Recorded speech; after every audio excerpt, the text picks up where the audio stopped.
Ai. Mais um dia, mais uma live. Ai, peraí. Ai. Acho que tá pegando muito os dois monitores. Ai. Calma aí. Peraí, vou mutar.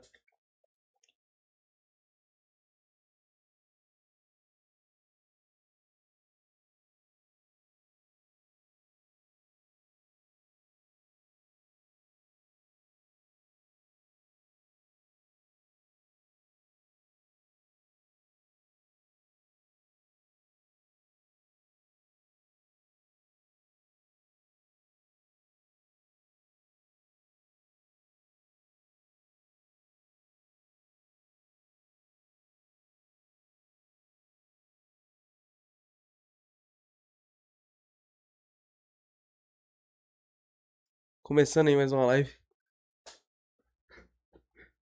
Nossa. Eu tô com uma crise de espirro, eu não consigo parar de espirrar. Mas vamos continuar a live aí com crise de espirro mesmo. A gente tava olhando ontem, a gente estudou bifunction. Eu esque- eu escrevi um código de bifunction. O bifunction ele recebe 3 argumentos aqui, né? Tipo, sendo eles os dois tipos que ele vai utilizar e o terceiro é o resultado. Então, aqui nesse exemplo aqui, ele está usando 3 integer, então ele vai usar 2 integer e o resultado da expressão vai ser um integer. E é bem simples, né, de fazer. Eu queria ver o function. Então, vamos nós estudar no function hoje e talvez a gente veja um pouco do consumer também. Static void main to have a main method. And right here, what I'm going to do is simply do the following. So let's go ahead and create a function. So static and then function. So this function will take a number, right? So take a number and then increment that number by 1. So let's go ahead and simply say int and then increment, and then this will take an integer number and then it will return number and then plus 1. So now if I go ahead and simply say increment and then 0 Vou botar em and then end that with semicolon, and if I pretty much extract this to a variable, and for now let's go ahead and simply sound this. Nossa, tá tocando um alarme aqui no meu celular.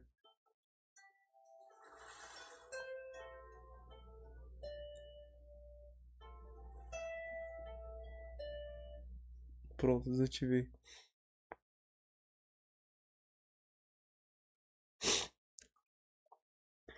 Increment, and let me put this full screen. Let me run this now. Oops, I'm running the wrong one, so I need to run this function. There we go. So you can see that the result is 1. Very simple. So if I put 1 right here, this will be 2. So what I want to show you is how we go from this, so this is what you are used to this right here. So let's go ahead and learn it. This will be 2. So what I want to show you is how we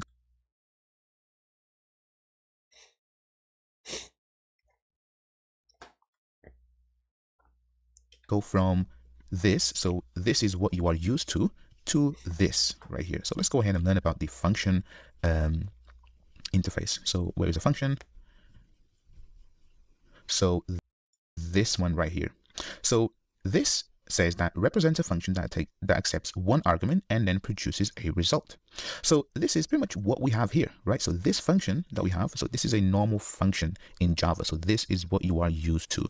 So this takes an input and then returns one single output right here. And this is pretty much the equivalent right here. So represents a function that accepts one argument and produces a result. So the way that we convert this into a function right here is the following. So let's go ahead and simply say function. And if I actually delete this, so I want to show you something. So function, you can see that this function takes a t, right? So T and then R. So basically, these are the data types of the input, and the input is integer. This is where this and this are the exact same thing.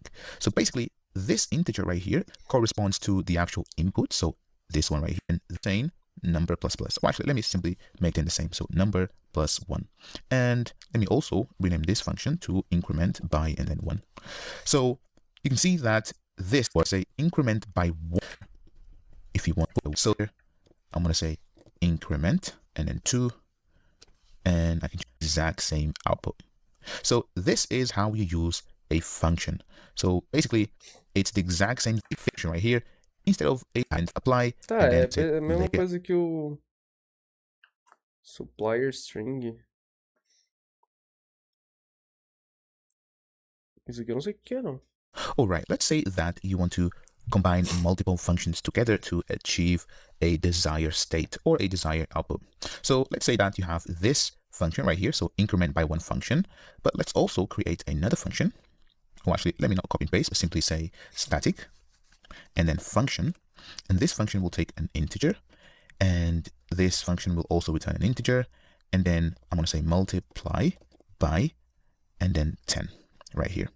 So this will take the number, number, and then this will be a lambda, just like that, and then number times and then 10, just like that. So we have this function right here, and what we want to do is after incrementing, by 1 right here, we want to apply that other function immediately. So you could do something like this. So you could say Pera, o que ele quer after fazer? incrementing, so we have this function right here, and what we want to do is after incrementing, by 1 right here, we want to apply that other function immediately. So you could do something like this. So you could say int increment, or actually multiply, and then equals 2, and then multiply by 10. Let me actually rename this to function, just like that. And then right here, you could say equals 2, multiply by 10 function, dot apply, and then increment, and then 2, right? So this Multiply name by function. Increment tem.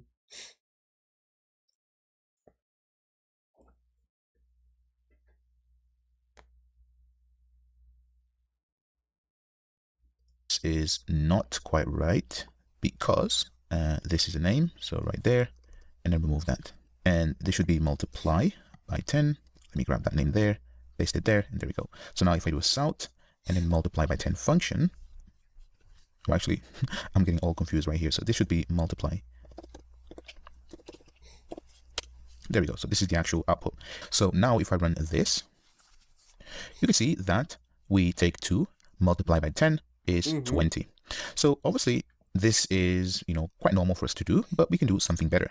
So what we can do is simply combine the two functions together. So right here, what I'm going to do is simply say increment by 1 function dot, and then multiply by 10 function. And right here, what I'm going to do is simply extract this to a variable. So this will give us yet another function. And let me simply say add by 1 and then multiply by 10. There we go. So if I put this on a new line, you can see exactly what it's doing. So now let's go ahead and simply say add by 1 and multiply by 10, and then simply say apply. And you can see that you can keep on, chaining these functions as you go along. But for now, let's simply chain 2 functions. So now I'm going to say apply, and the number that I want is 1, right? So this should give us the exact same result. So 1 plus 1, 2, 2 plus 10, you guessed it right, that will be 20. So obviously I need to put this around system.out.println, just like that. Run this again. You can see that we have 20 right here. So if I change this to, let's change this number right here. So instead of 1, let's go ahead and change it to 4. 4 plus 1, 5 times 10, 50 right here. And this is pretty much how you chain functions together. So if you have any questions, go ahead and drop me a message. Next, let me go ahead and teach you about by functions. Muito legal, muito legal, muito legal. Devia ter visto isso aqui primeiro, né? Eu sinto que eu vi, mas eu tava com muito sono e não entendi nada. Só assisti por assistir. Mas agora peguei legal. E esse and then, né, essa partezinha que ele colocou lá foi bem útil, né? Achei bem legal. Vamos ver agora sobre consumer. E eu acho que dá pra ver, talvez, o by consumer se pá também, né? Vamos ver. So let me show you exactly first the non-functional way and then the functional way. So you in a function and a by function. If you have any questions, go ahead and drop me a message. Otherwise, let's move on.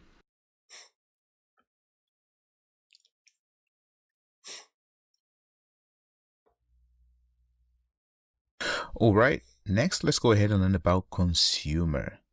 So a consumer, A câmera tá so let me invertida search agora que eu for vi. consumer right here. So consumer. So a consumer represents an operation that accepts a single input argument and returns no result. Present So operator deve ser do single input argument. Input argument não é input do usuário, é? Do scanline lá. É input de outra coisa, né? Ou é só tipo uma função que tem um input, mas ela não retorna nada. Igual let me show you exactly first the non-functional way and then the functional way.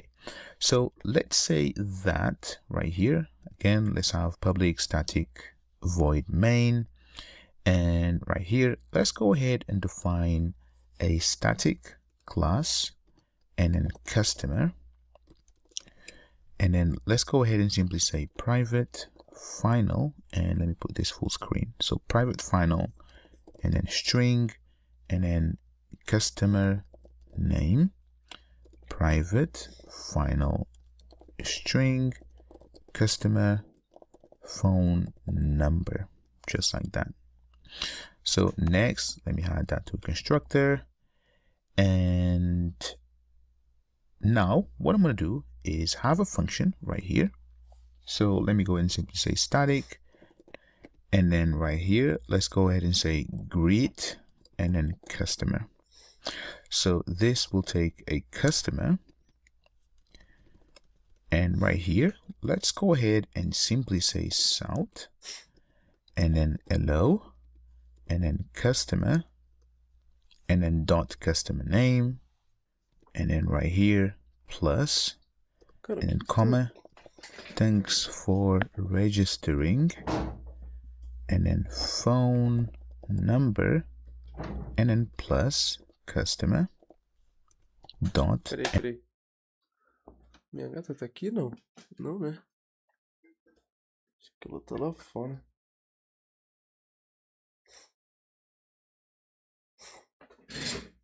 And then customer phone number. So let me actually put this and simply say south and then hello and then customer and then dot customer name and then right here plus and then comma, thanks for registering and then phone number and then plus customer dot and then customer phone number. So let me actually put this on a new line so you can see everything. So now let's go ahead and simply create a new customer. So new customer, this will be let's say that Maria, and then Maria phone number will be 99999, right? So let me go ahead and cut this and then simply say greet customer, pass new customer, just like that, and end up with semicolon, just like that. So now if I run this class,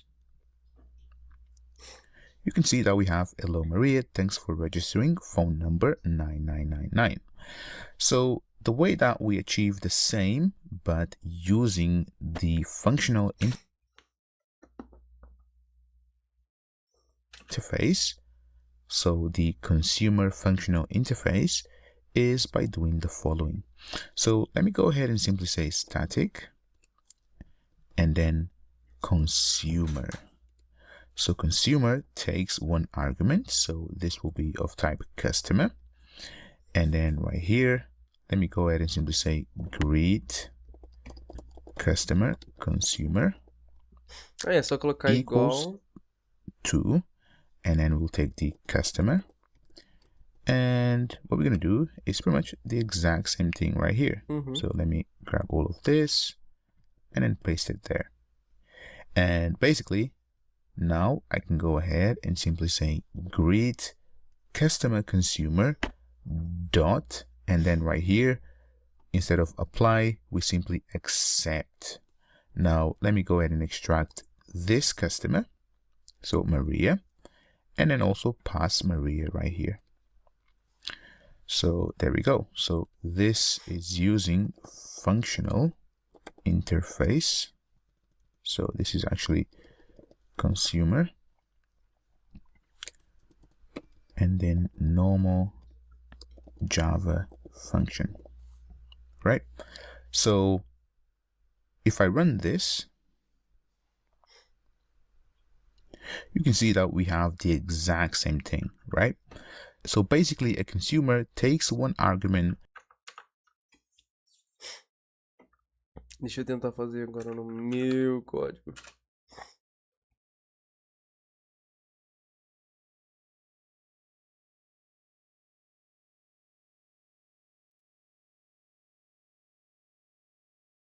Eita, tô abrindo outra coisa aqui.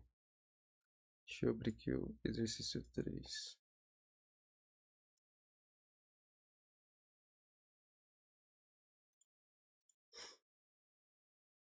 Vou apagar tudo isso aqui.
Não é consumer, é...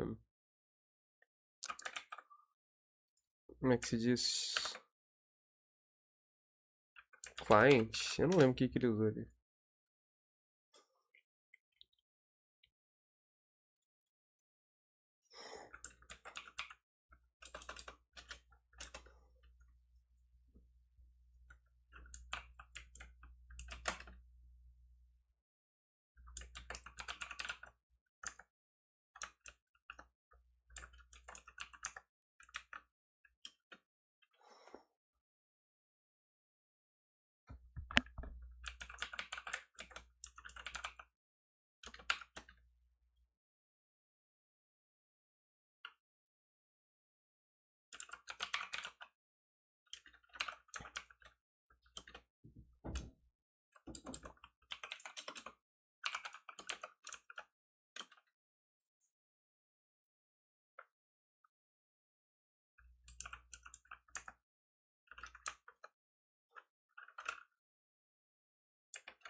E aqui é só a gente colocar read client. Ah não, a gente tem que colocar um ponto accept e aqui a gente passa um client new client em que a gente bota feijão com farinha, que é o nome dele. E o número dele é 9.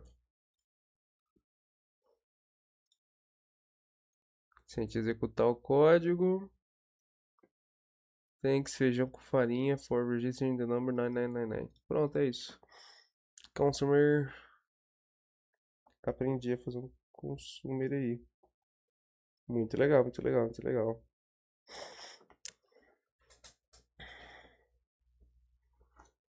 Muito legal mesmo. And pretty much returns nothing. It's like a void function, right? So this customer right here is the data type of the input, so is this one. This customer is the actual name of the input, so this customer right here. And void, you could technically say that void is a consumer. So if you have any questions on this, go ahead and drop me a message. Otherwise, let's learn about by consumers. All right, so let's go ahead and learn about the by consumer. So the same way that we've done with functions and by functions, we have the same for consumer. So pretty much every one of these functional interfaces, they have the by version. So in front of it, they have the by version. So the by simply means that instead of taking one argument, it takes two arguments. Now let's go ahead and change this function. So let me simply grab that. And let's go ahead and simply say v2, for example. So this will be version 2. So what we're going to have is a by consumer right here. And let me import this. So first we will take the customer, and then we will have the boolean. So right here, so this boolean. So this boolean will represent whether we should hide the customer's phone number. Show, and then phone, and then number. So now we have an error because we have two arguments, and because we have two arguments, we need to enclose these within parentheses, just like that. Now right here, what I'm going to do is, instead of printing the actual phone number like that, I'm going to say the following. So I'm going to put this within parentheses, just like that. And right here, I'm going to say show phone number. So if show phone number, then we can pretty much print that. Otherwise, I'm simply going to have some stars, just like that. So now let's go ahead and test this out. So let's go ahead and simply say greet customer v2, and let's pass Maria. And then right here, let's simply say true for now. So this is actually complaining because we need to say dot accept. And if I run this, you can see that this is the version 2 of our function. Now let's go ahead and simply say false. Run that. And you can see that now we are hiding the number right here. So basically, if you were to convert this into a normal regular Java function, this would be as follows. So let me just duplicate all of this, just like that. Call this v2. And then right here, we simply take the exact same variable, so show phone number. But right here, boolean, show phone number, and let me grab everything from here, and then put it here. There we go. And I would semicolon, and I can simply now go ahead and say get, or actually greet customer v2, pass Maria, and then true, run. There we go. And you can see that we have the exact same information. So there we go. This is how you use a by consumer. If you have any questions, go ahead and drop me a message. Otherwise, let's move on. All right, let's go ahead and learn about predicates. So I've gone ahead inside of the function. Predicates, essa aula aqui é importante, hein?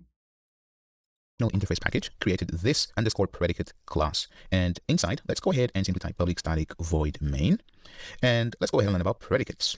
So let's say that you want to do the following. So let's say that you have a function, so a normal Java function, so static, and then this will return a boolean. And right here, let's simply go ahead and say, is phone number valid? So let's go ahead and simply take a phone number, so string and then phone number. And for now, let's go ahead and keep it very simple, but this validation is not real, but it's just to illustrate the actual example and purpose of predicates. So right here, let's simply say that this phone number, in order to be valid, it has to meet the following criteria. So let's return phone number dot, and then starts with, and let's say that the phone number has to start with 07. And let's also say that the phone number and phone number dot, and then length is equal to 11. So this is a simple phone validation method, but this is not real. It's just to illustrate the purpose. Now let's go ahead and simply do a south here, and let's go ahead and have this phone number. So 07, and then 000000000, and let's have another one, 0, and then 9, and then we can add a couple digits like so, right? So the validation is not real, but this will illustrate the purpose. So now if I run this, so let me run this main method. You can see that I'm printing the number, but what I meant to do was to actually, let me cut this. So what I meant to print was is phone number valid, and then pass the actual phone number. So the same with that one, cut it, is phone number valid, and then paste it. Run it again. You You see that the first phone number is valid, so it meets the actual criteria. Let's also have another one, so the same, but this will be 10 characters long. And if I run this again, you can see that the first one is valid, the second one isn't, and the third one isn't as well. So right here, we're simply doing a simple phone validation check. Now, in order for us to use the functional style, we can use the predicate. So predicate right here, so you can see, represents a Boolean valid function of one argument, right? So right here, the way that we use a predicate is as follows. So this exact same function as predicate will be something like this: static, and then right here, predicate. And then this will take a string, so this will be the phone number, and then let's copy this exact same name, and then let's simply say predicate. And right here, this will be equal to, and then phone number. So let's actually grab this, and then this lambda, and on a new line, Phone number. Vai receber string. I'm simply going to grab this, and then paste it, and then end with semicolon. Now let's go ahead and Ele é só uma maneira de validação, né? Ele vai receber um argumento e vai validar se é true or false. use it. So to use it is phone number valid predicate dot and then test. So this is the actual method that we need to use. So now we're going to test the following. Let's test the first number. So we know that the first number is valid. So basically this will be the exact same thing. So we need to simply salt this. É bem simples, bem simples. Just like that. E isso aqui vai retornar There we go. And let me duplicate this. And basically we should have the exact same output. There we go. And then paste that in. Let me do salt without predicate. And then right here, with predicate.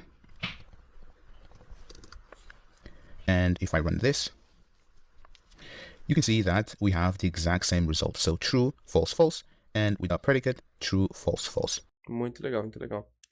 Muito simples de entender isso. Ele vai receber um argumento e vai testar através né, da expressão lambda ali.